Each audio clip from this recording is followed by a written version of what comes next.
A paz do Senhor. Tudo bem com você que está nos assistindo aí?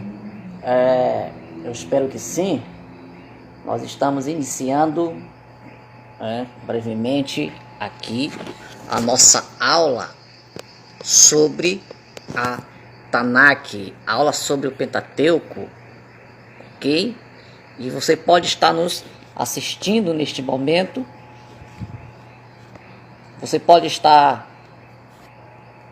adquirindo conhecimento sobre a palavra do Senhor Jesus Cristo. E nós vamos estar falando hoje aqui, iniciando mais um momento teológico para você que quer aprender, para você que quer entender um pouquinho sobre a lei de Deus, um pouquinho sobre a Torá. Então nós estaremos iniciando o nosso conteúdo da Torá, o nosso conteúdo do material do Antigo Testamento, que engloba a teologia do Antigo Testamento, a Torá, ou necessariamente, como você conhece, o Pentateuco.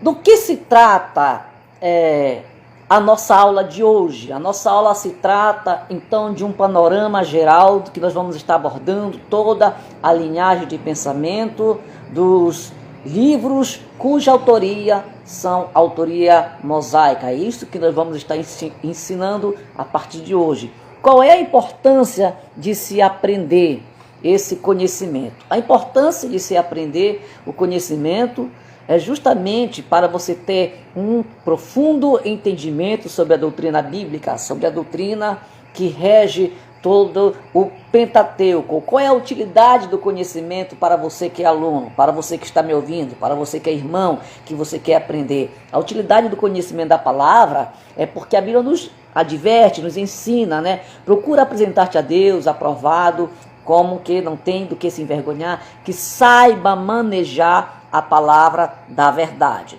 Então, nós vamos até você levar o conhecimento da doutrina bíblica. E hoje nós vamos estar iniciando uma série de estudos sobre o Pentateuco. Nós queremos dizer para você que hoje simplesmente é a nossa primeira aula. No próximo sábado, estaremos na nossa segunda aula sobre o Pentateuco, ou então sobre a Torá, os escritos mosaicos. E eu espero que você me acompanhe. E o que tem mais sobre este conteúdo? Se você quer receber o diploma sobre estas aulas do Pentateuco, você vai se inscrever no próprio canal do Facebook. Esta aula também ela vai estar disponível no canal do YouTube. Para o aluno que não pôde assistir hoje, ele vai lá no link do YouTube, se inscreve no meu canal e essa aula vai estar lá no canal para você que quiser assistir após a nossa live. Como eu faço para se inscrever? Você deposita um valor irrisório de apenas R$25 para a emissão do seu certificado. Simplesmente isso. Você emite R$25. Nós vamos estar emitindo seu certificado no final de todas essas aulas. Tá certo? Eu me chamo Pastor Everton Costa e nós estamos aqui para falar um pouquinho com você sobre a doutrina do Pentateuco, ou então o conteúdo do Pentateuco para você. Então, tem muitos alunos que vão estar assistindo a live, outros vão assistir logo após no YouTube esse material. Você que quer aprender mais um pouquinho. Sobre o nosso referencial, com quem nós estamos dialogando? Nós estamos dialogando com Andinach, que tem a introdução hermenêutica ao Antigo Testamento. Louis Berkhof, da sua teologia sistemática, da editora Cultura Cristã. Nós temos também aqui a Bíblia Hebraica Stuttgartense, ao qual nós utilizamos o texto hebraico para preparar esse material a você. O texto maçorético, o material da Sociedade Bíblica do Brasil. Nós temos também a Bíblia Sagrada de Estudo de Scofield, a versão Almeida Corrigida e Fiel, que é da Sociedade Bíblica Trinitariana do Brasil. Também nós temos a Bíblia de Estudo Arqueológica, NVI, que é da Editora Vida. Nós trabalhamos também com a pequena enciclopédia bíblica de Orlando Boy, da Editora Vida. Nós trabalhamos com a teologia do Antigo Testamento, de Wade Strode, né, da Editora Agnus. Nós também trabalhamos com o Antigo Testamento interlinear hebraico-português da Sociedade Bíblica do Brasil, o texto do Antigo Testamento de Fischer, né, da Sociedade Bíblica do Brasil também, dentre outros materiais. O Pentateuco de Paul Hoff, da Editora Vida, Tempos do Antigo Testamento de Erlinson, da Casa Publicadora das Assembleias de Deus. Nós trabalhamos também com História de Israel no Antigo Testamento de Eugene Merrill, né, da CPAD, e dentre outros livros também que nós trabalhamos, desenvolvemos todo o material para estar elaborando o Pentateuco, todo o material da Tanakh para você. Strong também, na sua teologia sistemática, aborda também alguns conteúdos, alguns materiais, certo? Vamos lá. Na nossa primeira aula, nós vamos estar falando sobre a introdução ao Pentateuco, introdução à Tanakh. São exatamente 19 horas e 25 minutos. 19 horas e 25 minutos, certo? Introdução ao Pentateuco, a nossa primeira aula. Nós temos um traçado de uma ordem cronológica dos livros que sucedem à Bíblia Sagrada. Essa ordem cronológica, ela não está exposta no material de cada livro, porque cada livro, a cronologia que se sucede é a cronologia da história bíblica, não é a cronologia do período em que esses livros foram escritos.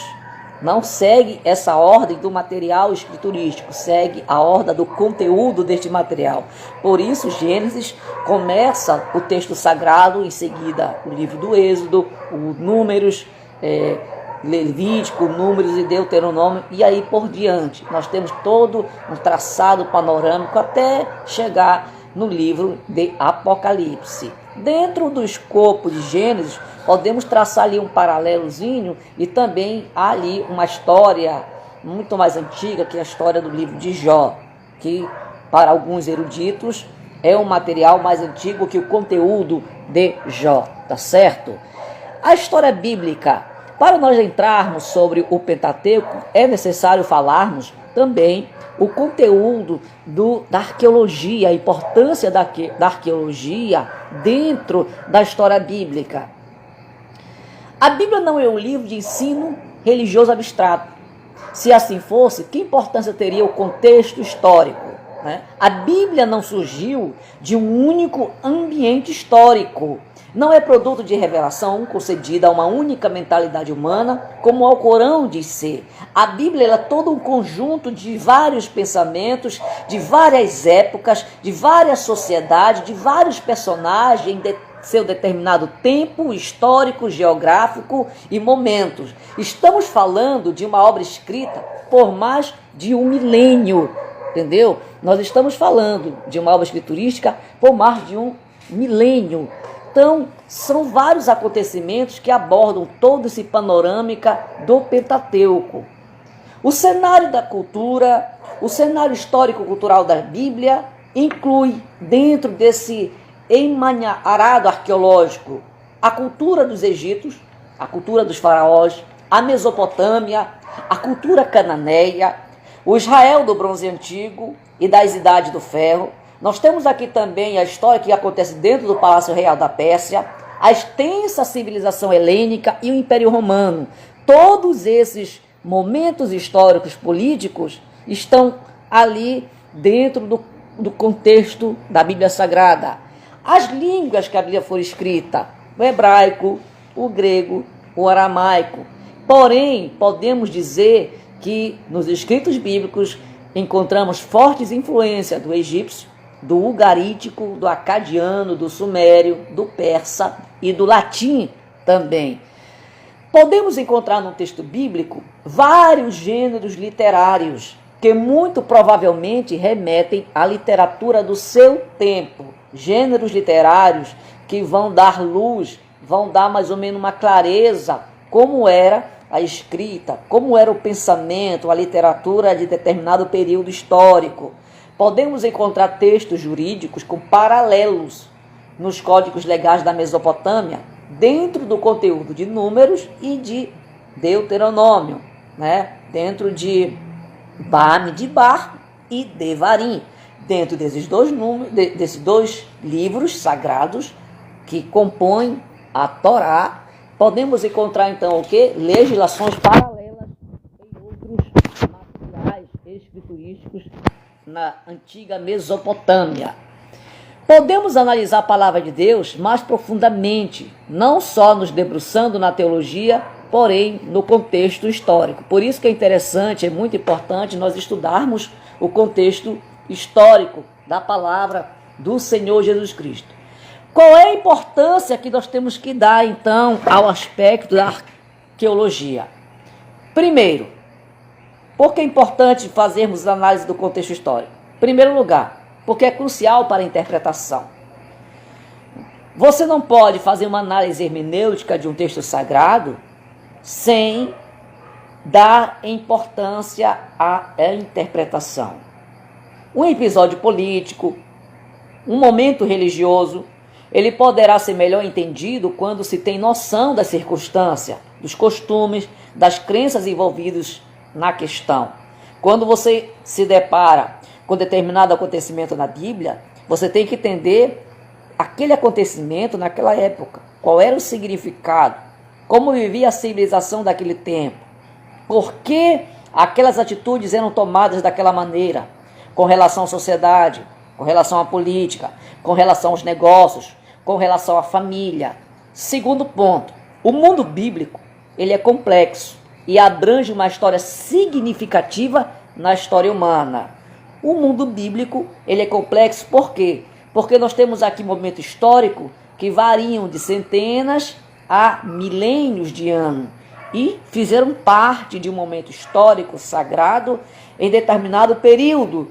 E é complexo de nós entendermos os personagens, entendermos a história, o contexto cultural.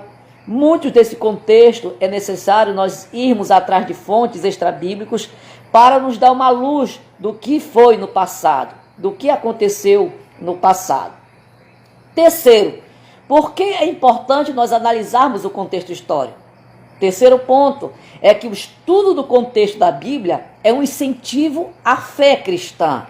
O conflito entre a ciência e a fé não é para se temer, não é para o crente ficar temeroso, mas é para você fortalecer a doutrina daquilo que você crê e buscar entender a tua fé de uma maneira coerente, de uma maneira racional, de uma maneira pragmática. A teologia, ela não está aí para causar confusão na tua mente, ela está aí para esclarecer pontos obscuros que tu não compreende segundo a tua fé, segundo a tua crença. Você lê, mas você não compreende. A teologia está aí para te esclarecer estes pontos, seguindo normas, seguindo regras e principalmente seguindo determinadas doutrinas, certo?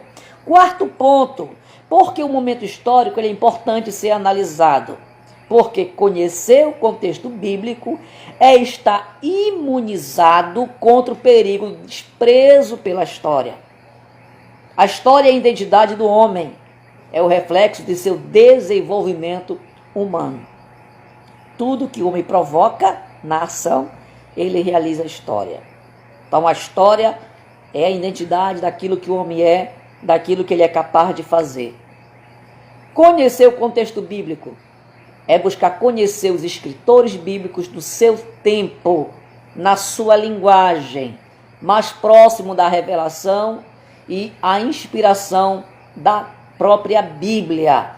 Então, quando você quer conhecer o escritor, tem que conhecer onde ele viveu, como se comportavam as pessoas da sua época, para você entender, compreender a mensagem, certo? Outro teólogo que sobre arqueologia, continuando, no final do século XIX, surgiu o primeiro grande arqueólogo das terras bíblicas, o inglês Sir Flanders Petrie. Ele trabalha no Egito e trabalhou também em Israel. Outro arqueólogo de destaque, já no século XX, foi o americano William Albright. Para ele, a Bíblia é um documento historicamente confiável. Então, são homens que foram a campo fazer pesquisa para tentar encontrar algum achado que desse veracidade ao conteúdo bíblico. E muitas coisas foram encontradas, muitas coisas foram achadas, que estão espalhadas no Museu do Mundo, que dão aí veracidade a fatos, acontecimentos e personagens bíblicos. A arqueologia, quando ela analisa o passado, ela procura fazer isso de uma maneira científica, de uma maneira experimental.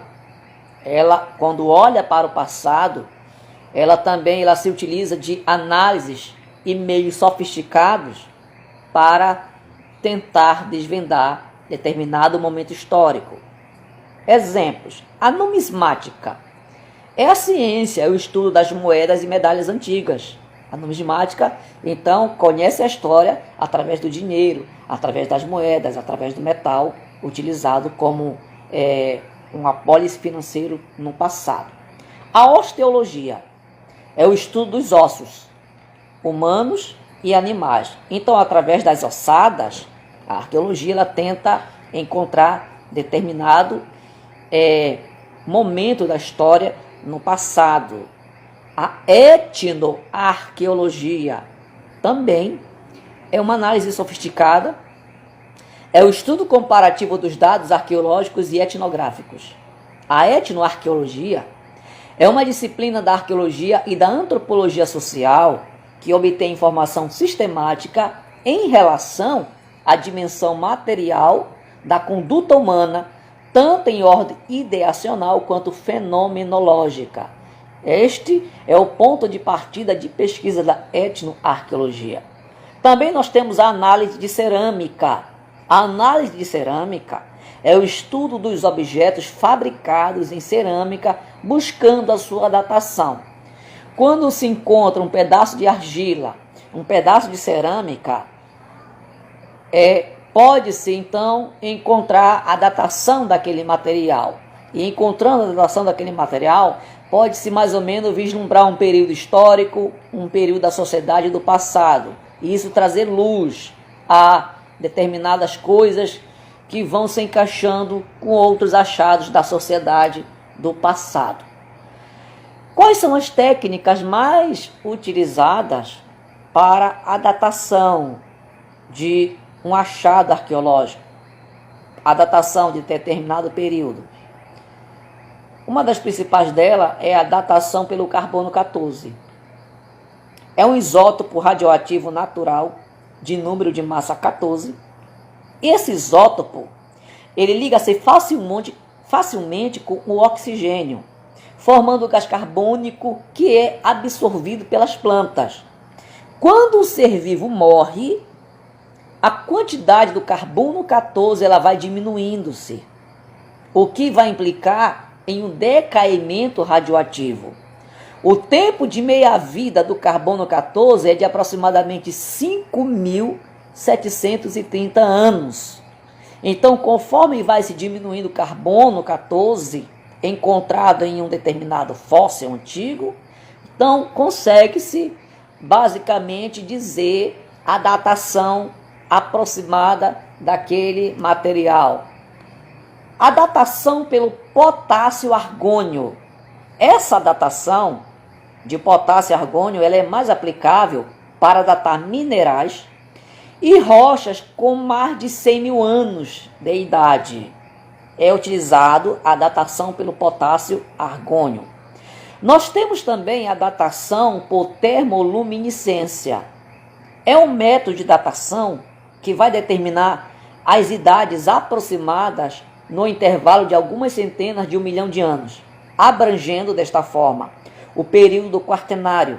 É usada para datar minerais e rochas mais antigos ainda. É utilizado esse tipo de material. Temos a datação do fluorine, a datação do flúor. Como é que acontece essa datação também? Como é que é utilizada essa técnica? Ela vai buscar determinar a quantidade de tempo que um objeto esteve enterrado. As águas subterrâneas contêm fluoreto. E o que acontece então? Itens como ossos que são encontrados no subsolo, elas vão absorver fluo dessa água subterrânea ao longo do tempo. Então, a partir da quantidade do fluoreto absorvido no osso, o tempo que o material tem ficado no subsolo pode ser estimado. A quantidade que vai ter de fluoreto nestes ossos pode então indicar o tempo que aquele osso esteve enterrado. Com isso, aproxima-se em determinada datação. Tudo isso é importante para a arqueologia, tudo isso é importante para o desvendamento da história bíblica. Nós temos também o teste radiométrico de urânio. A datação radiométrica é a determinação da idade de um objeto a partir das substâncias radioativas nelas contidas e dos produtos do decaimento radioativo.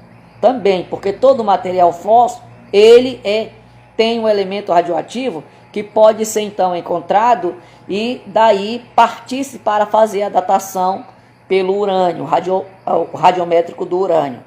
Nós também temos, em última análise, o teste do colágeno também. O DNA antigo, às vezes, ele pode ser extraído do traço do colágeno nos ossos para determinar as espécies específicas. O colágeno é que vai determinar se este achado pertencia a que sexo e idade do animal. O colágeno, ele é especificamente para isso, vai determinar o sexo daquele animal, daquele osso, né, daquele achado. Nós temos também o método da palinologia. Palinologia. O que é isso, pastor? É o estudo da estrutura, da classificação e da dispersão dos grãos de pólen e esporos, incluindo exemplares fósseis, de grande importância nas pesquisas arqueológicas e paleontológicas. Pólen, né? Até os pólen fósseis também podem determinar o período de determinado fóssil para nós. Dezenas de cidades e centenas de objetos arqueológicos já foram desenterrados e estudados minuciosamente. Né? Primeiro, em 200 anos, o que a arqueologia já nos agraciou? As cartas de Amarna, os manuscritos do Mar Morto, as cartas de Mari, o Código de Hammurabi, a Pedra de Roseta, as tábuas de Han-Chará, o Rochedo de Berristum, o calendário de Gezer, a epopeia de Gilgamesh, o prisma de Senaqueribe, as tábuas de Nuzi, a inscrição de Mesa, a inscrição de Teldã, a estela de Merneptah, a inscrição de Siloé, os papiros do Novo Testamento, o Código Sinático, o Código Vaticano, o Alexandrino do Novo Testamento e etc. São muitos, são variados achados, centenas de achados arqueológicos que envolvem o mundo bíblico. A arqueologia, ela revelou que o Israel bíblico pertenceu ao mundo semítico, com o qual tinha muitas semelhanças linguísticas e culturais. Também a arqueologia, ela comprovou em muito a historicidade bíblica. Então ela não pode resolver todas as dificuldades bíblicas. A arqueologia, ela não está aí para isso, para resolver tudo. Mas ela trouxe luzes sobre a preservação da Bíblia Sagrada, sobre material, sobre alguns personagens, sobre algumas cidades, sobre algum momento histórico. A arqueologia trouxe elucidações claras sobre os fenômenos da palavra de Deus, os seus personagens e determinados acontecimentos, certo?